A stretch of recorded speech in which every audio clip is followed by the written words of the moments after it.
எத்தனை பேர் வந்து கல்யாண பத்திரிக்கையை கொண்டு போய் கொடுத்துட்டு அவங்க அப்படியா பொண்ணுக்கு நகையெல்லாம் வாங்கிட்டீங்களா? இன்னும் இல்லையா?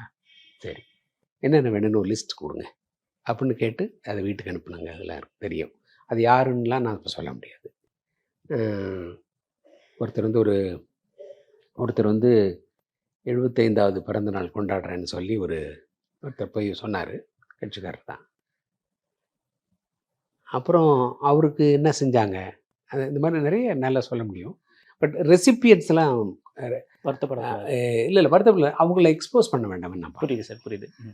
அதை எக்ஸ்போஸ் பண்ண வேண்டாம்னு பார்க்குறேன். சார் இப்போ அதில் என்ன சிறப்பு தெரியுமா? அம்பேத்கர் சொல்லுவார், இந்தியாவில் எது நடந்தாலும், எந்த ஒரு நிகழ்வு நடந்தாலும் அது அது நடக்கின்ற விதத்திலையும் அந்த நிகழ்வு ஏற்படுவதற்கு காரணமான நிகழ்வுலையும் ஒரு சாதிய பின்னணி இருக்கும். நம்மால்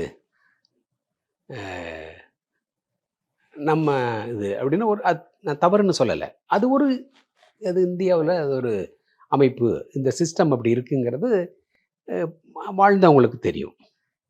அதாவது முன்பின் தெரியாதவங்களுக்கு செய்கிறத சொல்கிறேன். அதையெல்லாம் தாண்டி நீ என்ன ஜாதி, நீ என்ன மதம், நீ என்ன இதுக்கு முன்னாடி என்ன திட்டின, இதுக்கப்புறம் நீ எனக்கு விசுவாசமாக இருப்பியா, அதெல்லாம் கிடையாது.